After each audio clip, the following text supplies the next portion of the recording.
Hello friends, गाड़ियों में चाहे पेट्रोल की हो, डीजल की हो या सीएनजी की या फिर हाइब्रिड, लेकिन एक नाम जो तेजी से ऊपर आ रहा है वो है बिजली वाली गाड़ियों का, यानी EV, electric vehicle. Electric vehicle के सामने अगर बात करें तो एक बड़ी समस्या आज के वक्त में है, वो है इसके रेंज की, इसके अलावा चार्जिंग में लगने वाले टाइम की। तो इसी को आज हम देखेंगे, समझेंगे। एक लॉन्ग ड्राइव पर हम चल रहे हैं और रियल ग्राउंड पे जो कुछ भी आएगा वो आप तक हम पहुंचाएंगे, दिखाएंगे। और इसके लिए जो माध्यम गाड़ी बन रही है वो है MG की ZS इलेक्ट्रिक व्हीकल। अब इसके रेंज की बात करें तो कंपनी कह रही है कि 461 किलोमीटर एक चार्ज में जा सकती है। इसके साथ ही साथ 1 घंटे में 0 से 80% तक चार्ज हो सकती है अगर DC चार्जर का आप इस्तेमाल करें तो देखते हैं इन दावों में क्या सच्चाई है और क्या कुछ है इसमें खास। आइए तो दोस्तों, जर्नी की शुरुआत हो गई है। स्क्रीन पर आप देख रहे हैं 89% बैटरी चार्ज है और जो रेंज दिखा रहा है वो 315 किलोमीटर का। 3 मोड है इसको चलाने के, इको, नॉर्मल और स्पोर्ट्स। इको पे आपको अच्छा जो है वो रेंज मिलता है, तो हमने इको पे रखा हुआ है। ट्रिप 0 कर दिया है, तो यहाँ से अब काउंट हो रहा है कि कितने किलोमीटर तक फाइनली ये जा रही है। बाकी हम बाद में कैलकुलेट करके आपको बताएंगे कि जो इसका दावा है उसमें ये कितनी खरी उतर रही है। वेदर अच्छा हो और आपकी गाड़ी में सनरूफ हो तो फिर तो सफ़र का आनंद ही कुछ और है। तो यहाँ इसमें सनरूफ आपको मिल रहा है और साथ ही साथ पैनोरमिक है, यानी शुरू से लेकर आखिर तक आपको सनरूफ का मज़ा मिलेगा। 2 लेयर है, कर्टन फर्स्ट लेयर जिसमें सिर्फ उजाला आएगा और बाकी सेकंड लेयर जो जहाँ पे ग्लास लगा हुआ है, अगर वो भी साथ में खुलेगा तो पूरी तरह से आसमान का नज़ारा और फील के साथ आप ड्राइव को एंजॉय कर पाएंगे।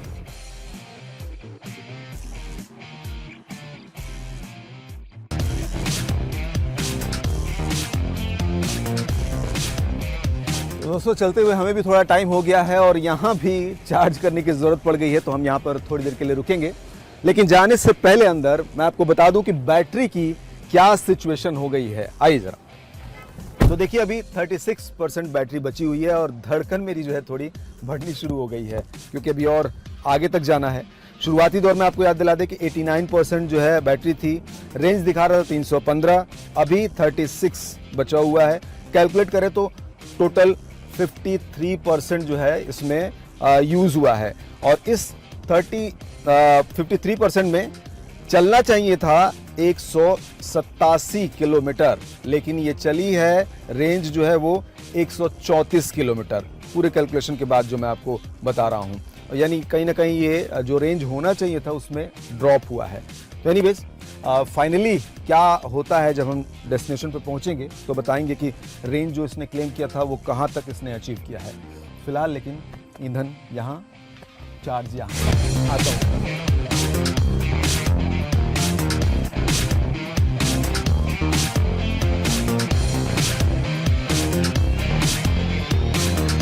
चलिए अब सफर को आगे बढ़ाते हैं।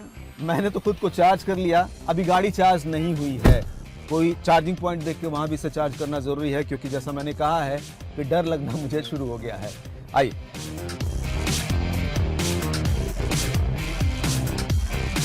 दोस्तों, इस ट्रिप में हमने फुल थ्रिल का भी मज़ा लिया। कैसे, देखिए सामने है आपके 7% बैटरी बची हुई है, रेंज दिखा रहा है 29 किलोमीटर, यानी 29 किलोमीटर और जा सकता है। हमें जाना है 14 किलोमीटर, हमारा जो डेस्टिनेशन है 14 किलोमीटर पर है।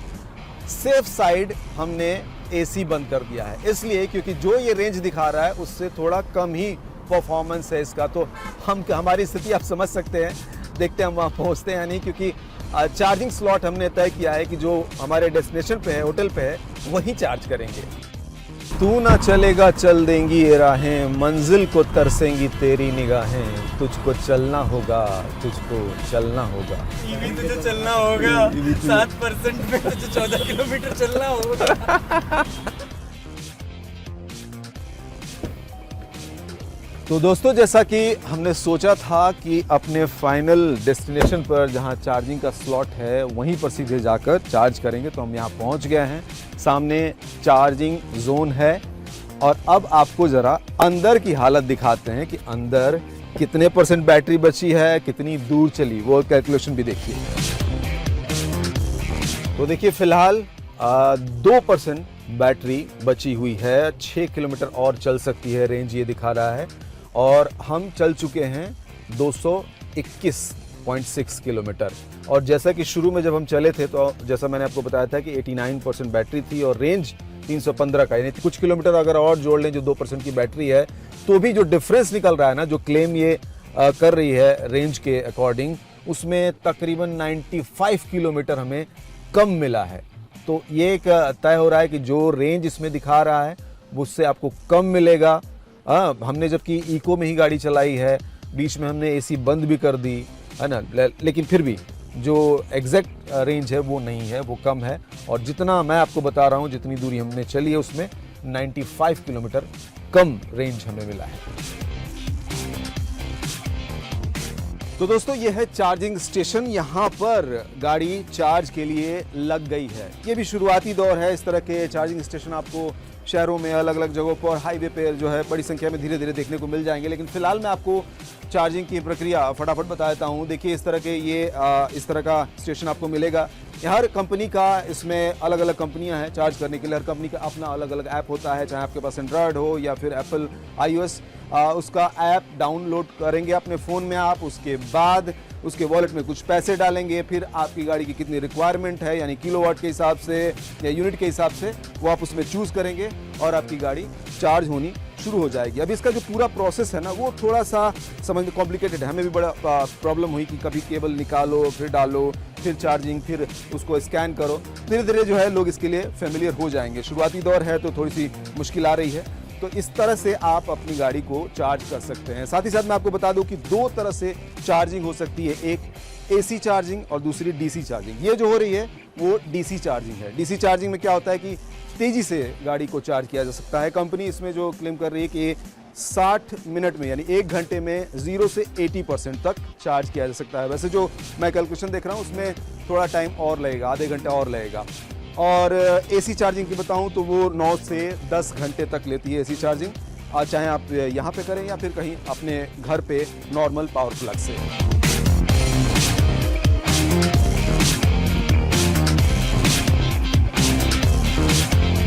दोस्तों इलेक्ट्रिक व्हीकल में रेंज अच्छा मिले, ये इस पे भी डिपेंड करता है कि आपकी ड्राइविंग कैसी है, साथ ही साथ इसके फीचर्स का आप कितना इस्तेमाल कर रहे हैं। जैसे कि इलेक्ट्रिक व्हीकल में आजकल एक फंक्शन होता है रीजन का, रीजनरेटिंग ब्रेकिंग सिस्टम। यानी इसमें क्या करता है कि जब आप गाड़ी आपकी जो है कहीं भीड़ भाड़ वाली जगहों पर रहती है, यहाँ आपको ब्रेक लगाना पड़ रहा है, थोड़ी उबड़ खाबड़ रास्ते हैं, तो वहाँ पर ये फंक्शन काम करता है, अच्छे से काम करता है और आपकी गाड़ी जो है वो चार्ज भी होती रहती है। पहाड़ों पे अगर आप गए और जब उतर रहे होते हैं वहाँ पे आपने रीजन ऑन कर दिया तो वो बहुत तेज़ी से चार्ज होती है गाड़ी। अब इसका इस्तेमाल आपको करना है अगर हाईवे पे आप जा रहे हैं। अच्छा देखिए इसमें 3 इसके लेवल होते हैं रीजन के, 1 2 3। 1 में आपको तब चलना है जब हाईवे पे है, 2 जब मिक्स है, जब उबड़ खाबड़ थोड़ा भी है और ब्रेक भी लगाना पड़ रहा है और थोड़ा क्लीन रास्ता है तो 2 पे रखिए।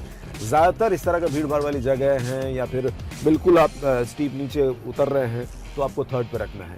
ये हमने यहाँ पे ध्यान नहीं रखा था तो हमने 3rd पे ही रखा जबकि हम चल रहे थे हाईवे पे, तो वो कहीं ना कहीं आपके रेंज को जो है वो मारता है, कम करता है।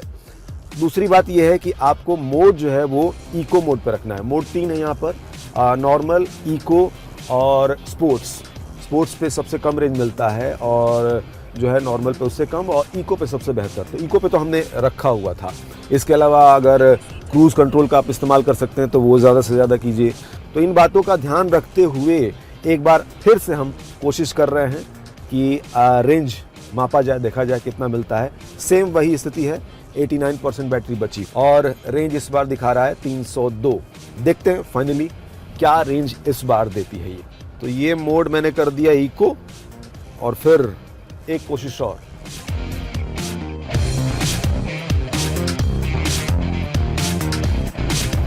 वाओ, चलो उनसे उम्मीदों की उम्र, आकाश की ऊंचाई और सपनों की गहराई मांग लाए।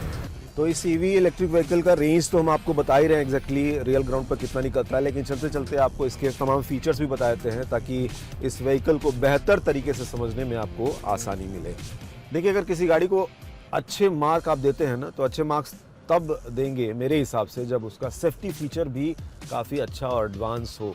देखिए एयरबैग तो इसमें आपको मिलते हैं, सेफ्टी फीचर है वो भी, लेकिन वो एक्सीडेंट के बाद काम करता है, आपको पता ही है। लेकिन जो टेक्निकली फीचर्स हैं वो अगर बढ़िया हो तो वो एक्सीडेंट के पहले कि वो कदम है या फिर वो इस तरह के फीचर्स हैं जो काम करते हैं। तो देखिए यहाँ पर अगर बात करें तो यहाँ पर ब्लाइंड स्पॉट डिटेक्शन का ऑप्शन इसमें दिया हुआ है, जिसके ज़रिए ब्लिंक करके ये आपको वार्न करेगा अगर कोई भी व्हीकल आपके पीछे आपके जो है जद में, यानी आपकी गाड़ी के आसपास अगर दिखती है या नज़दीक आती दिखती है तो तुरंत इसके ज़रिए वार्न करेगा ये। साथ ही साथ लेन चेंज आप करेंगे तो वो आपको असिस्ट करेगा। रेयर क्रॉस ट्रैफिक अलर्ट है इसमें, यानी पीछे से भी अगर आपने कोई गाड़ी क्रॉस करती है तो वो अलर्ट देता है, ये एक अच्छी बात है। साथ ही साथ अडास लेवल 2 इसमें आ चुका है। अडास ये ड्राइवर को असिस्ट करने वाला फीचर है, काफ़ी एडवांस, और इसमें 2 लेवल के आ रहे हैं, जिसमें सेकंड लेवल और फर्स्ट लेवल। फर्स्ट लेवल में इनिशियल लेवल के कुछ वार्निंग होती है, सेकंड में बहुत सारे फीचर्स ऐड हो जाते हैं, यहाँ तक कि स्टीयरिंग भी जो है गाड़ी खुद से ऑटोमेटिकली अपने कंट्रोल में ले सकती है। तो ये एक अच्छी बात है फीचर को लेकर अगर देखा जाए तो।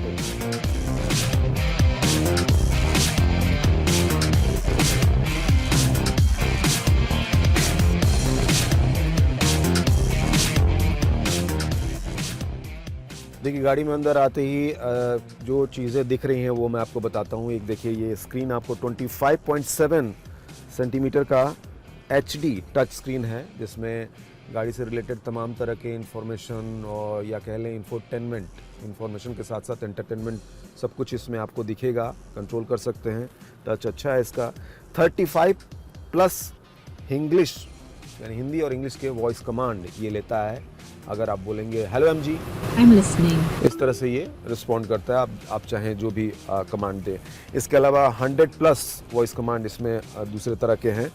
बाकी स्टीयरिंग के बारे में आपको यहाँ पे बताऊँ, जो कुछ भी दिख रहा है तो देखिए यहाँ पे आप फ़ोन इससे कनेक्ट कर सकते हैं। वॉइस कमांड के लिए एक बटन यहाँ पर दिया हुआ है, रेडियो चला सकते हैं, फ़ोन आप यहाँ से उठा सकते हैं, काट सकते हैं।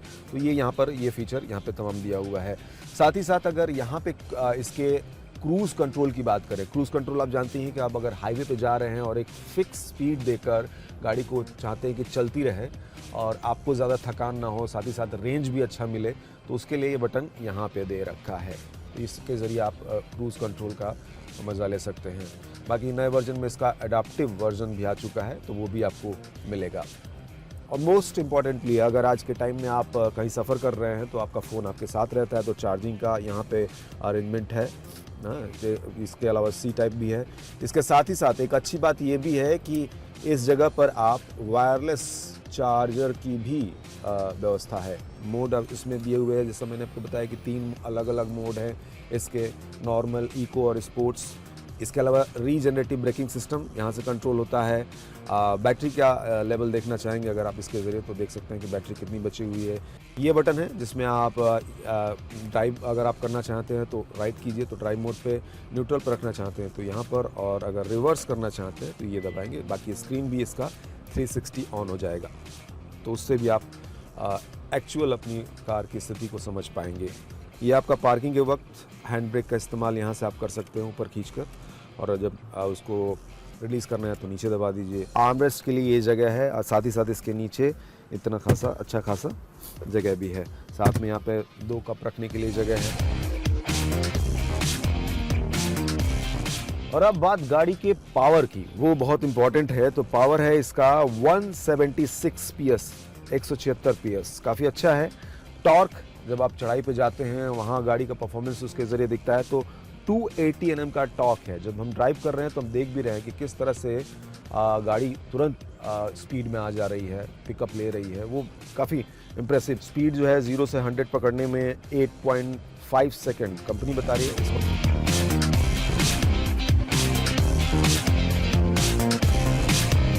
पीछे की सीट कंफर्टेबल है या नहीं ये भी जानना ज़रूरी है, तो पीछे की सीट पे मैं हूँ और आप देख सकते हैं कि हेडरूम प्रॉपर है। लेग रूम भी मुझे ठीक ठाक मिल रहा है, कोई इशू नहीं है। यहाँ पे पीछे की सीट पर आपको AC वेंट भी मिलेगा, तो यहाँ पर भी आप AC का मज़ा ले सकते हैं। साथ ही साथ अगर फ़ोन चार्ज करना है तो एक स्लॉट यहाँ पर चार्जिंग के लिए दिया हुआ है। C टाइप का भी यहाँ पर ये अरेंजमेंट है।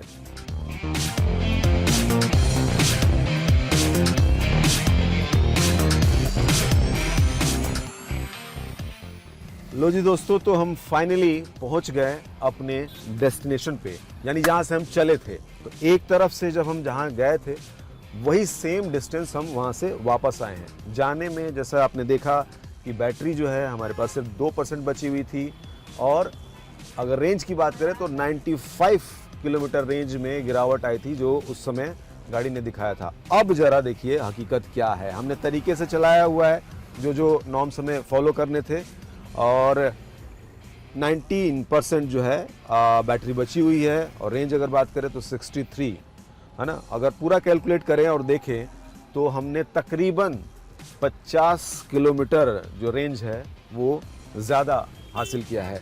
और देखिए हमने बस ज़्यादा कुछ नहीं किया, क्रूज़ कंट्रोल का इस्तेमाल किया, और जो रीजन है वो हमने 1 में रखा जो पिछली बार 3 में डाला हुआ था। और अगर एसी की बात करें तो एसी भी हमने इस बार कहीं बंद नहीं किया। वहाँ पे तो उस समय एसी बंद करना पड़ा था इस डर में कि कहीं बीच में ना गाड़ी रुक जाए। और एक और बात है, अगर आप रीजन का, चूंकि हम एक्सप्रेसवे पे चल रहे हैं तो रीजन का इस्तेमाल कहीं नहीं हुआ। अगर रीजन का भी इस्तेमाल अगर इसमें होता ना तो और भी ज़्यादा माइलेज मिलता। वो तब होता है जब आप पहाड़ी एरिया पे हों या फिर भीड़ भाड़ वाली जगहों पे हों। तो ये है हकीकत इस व्हीकल की।